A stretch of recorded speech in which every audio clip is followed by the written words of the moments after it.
I don't think I need to explain to you what Five Nights at Freddy's is. It's shaped the horror pop culture landscape ever since the first game came out a whole... what? 10 years ago?! Man, I'm getting old. But these days, it seems it's common discourse in the FNAF community to argue on which games were the good ones and which ones were the bad ones. And if you need to know personally, I'm a grumpy old man who thinks the original indie horror hit is still the reigning champion after all these years. It's not necessarily the scariest, because that goes to the fourth one. Between you and me, I never actually finished the fourth one because I got jump scared like once and pussied out. FNAF 4 is the only FNAF game I'd say is still legitimately terrifying to this day. And while I've played enough of FNAF 1 now that the horror is kind of worn out and the only fear now is the fear of my eardrums being assaulted by the haha funny loud noise because I left the door open for one goddamn femtosecond too many.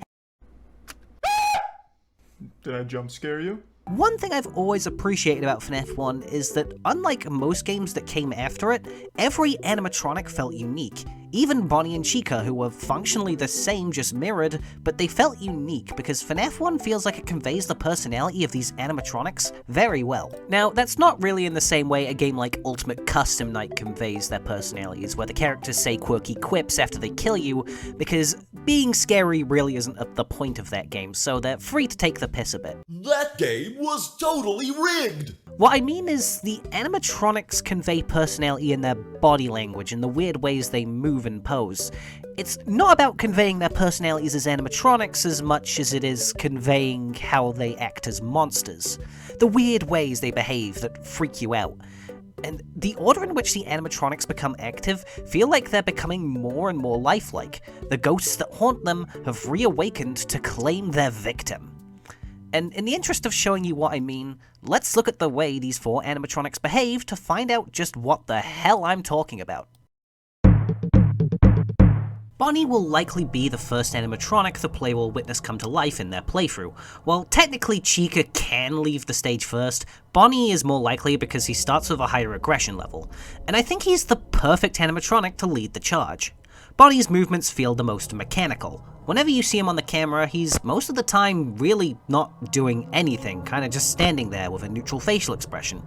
Like the phone guy says, he's kinda just wandering a bit. It doesn't look like at first he has any malicious intent. He's kinda just moving around like he's malfunctioning or something. No big deal really. But when he gets close, he'll stare into the camera like he knows something. And rarely in the backstage, he'll lift this persona of harmlessness and bare his true fangs. And by the time you've realized something's wrong, it's too late. Now, while I imagine most players aren't going to look at Bonnie moving around and think, yeah, no, he's totally harmless, no problem at all. The fact he's moved, but when you look at him on the camera, he's kinda just standing around, lifeless and motionless, will likely create this sense of confusion to the player and leave them wondering, is it just a lifeless machine malfunctioning? Or is there something more sinister behind those cold, dead eyes? Chica is the second animatronics player likely going to see haul ass off the stage to come get a bite of your grey matter, and while her movements feel more organic than Bonnie's, they still feel lifeless. What I mean by this is that Chica gives a very big zombie vibe. The way her eyes are usually drooping and the way her jaw usually hangs open wide makes her feel like a zombie. Helping this is, something about Chica feels very unsanitary, very diseased. Now, obviously, all the animatronics are kinda icky and gross because they've got dead kids stuck inside them, but you aren't supposed to know that yet. That's a dead kid. But something about Chica specifically feels more gross than the others. Her usual bright, vibrant yellow looks more like a sickly green in the darkness of the pizzeria at night. And some of the more notable locations in the pizzeria she visits are the bathroom and the kitchen. Bathrooms obviously being where people go to dispose of their bodily waste, and I don't know if any of you have worked in a kitchen, but it's very easy to get messy in there with all the sauces and stuff being handled, so Chica visiting these areas creates this connotation of being massively unsanitary. FNAF VR even has her repair minigame be about cleaning all the insects that are inside her because of her unsanitary nature. All of this combined gives Chica this really gross zombie-like vibe that makes her awfully creepy, especially if, like me, you can be a bit of a germaphobe.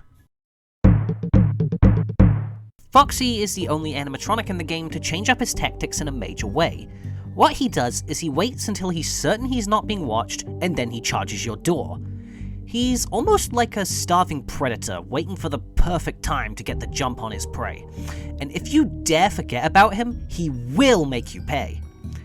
If anyone here has done the game's infamous 420 mode, that you know that whatever strategy you use, something at the back of your mind at all times is, gotta check Foxy, gotta check Foxy, gotta check Foxy! My go-to strategy in 420 mode was to always keep the camera on Freddy, but whenever Chica was at the door, that would be my chance to quickly switch over to Pirate's Cove to check Foxy. But sometimes I would get paranoid and panic and just close the right door even if Chica wasn't there to give Foxy a quick check, because I was terrified of letting him slip out and killing my run. Foxy is unique because he's a conniving trickster who will live in your head rent-free the whole night because you don't know when his opportunity will come. Even when you know how the game is programmed, you know that opening the camera only deters Foxy for a random amount of time from like anywhere to like 2 to 15 seconds, and because it's random, Foxy is incredibly unpredictable, and that makes him terrifying. And finally, the star of the show himself. If Bonnie and Chica are scary because of how lifeless they feel, Freddy is scary because he's entirely too lifelike and intelligent for a children's entertainment robot. Freddy tactically hides in the darkest reaches just outside the camera view, and unlike Bonnie and Chica, who when you shut the door on them just kinda give up and start roaming the pizzeria again hoping for better luck next time, Freddy will camp in the corner of the hall all night. He'll sit there and just keep trying until you forget about him and he gets his opportunity to sneak in. With the incredibly calculated way Freddy behaves, he is the confirmation of all your worst fears. With each animatronic feeling more and more lifelike as they get introduced into the gameplay, Freddy's incredible intelligence is the breaking point. If you weren't sure the animatronics were haunted at first, you are damn sure by this point.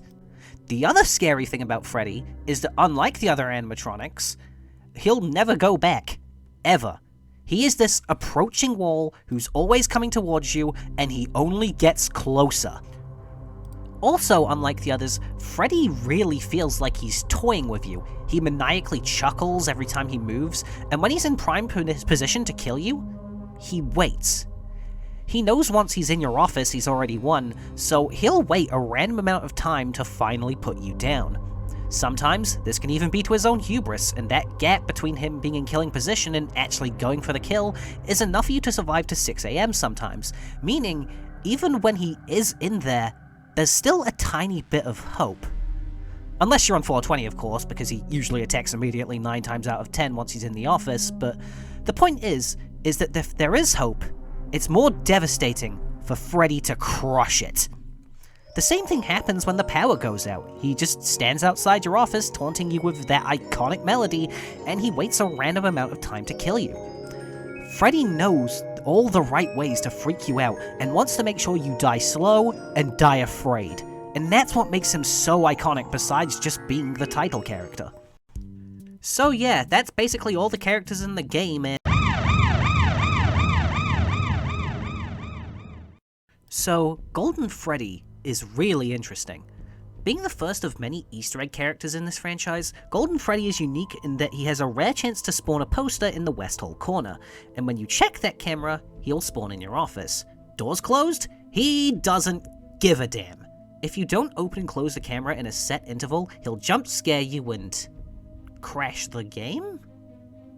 Okay, so the simple answer to what's going on here is that Golden Freddy is a ghost. He exists beyond the rules of the game. How else can he appear despite you having both your doors closed? The other animatronics, when they attack you, they don't kill you, they only kill your character, Mike Schmidt, and while obviously Golden Freddy doesn't jump out of the screen and, I don't know, shiv the player or something, him crashing the game implies he knows something. Something the other animatronics don't. That in the same way that these children are possessing these mechanical creatures, there is a driving force behind the security guard's actions too. He's on to you. I feel like I should probably clarify, by the way, that I don't necessarily mean that I think Golden Freddy is aware he's a game character from a lore perspective, because, trust me, the lore of this franchise is complicated enough without a fourth wall aware entity.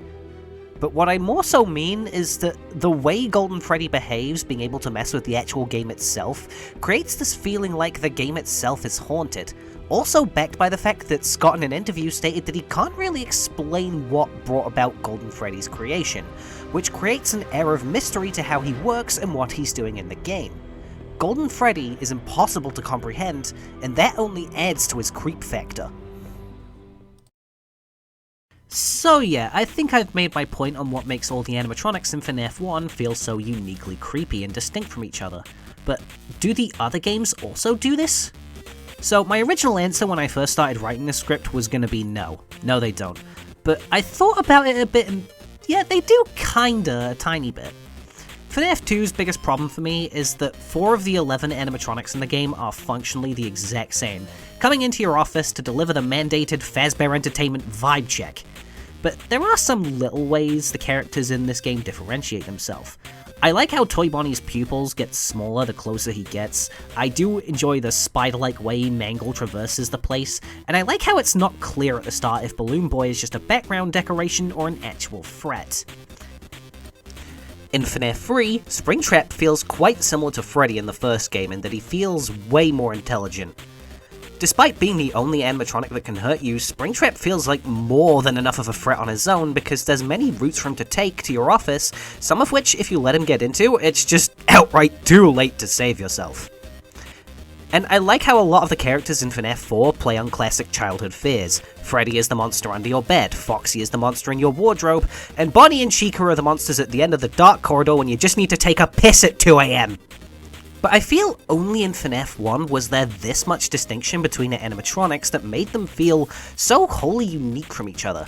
I mean, the security breach cast are pretty unique from each other, but they aren't scary. I like the security breach guys because, well, they're charming, endearing characters, not because they're intimidating and interesting monsters. Like, they're really well written, but in the absolutely wrong way, if that makes any sense. And like, I don't mean to imply that every Five Nights at Freddy's game since the first one is bad, that's not what I want to say at all, in fact I quite like a lot of them, but I feel like FNAF 1 just had this lightning in a bottle when it came to a lot of its horror elements that really make it an indie horror classic to this day.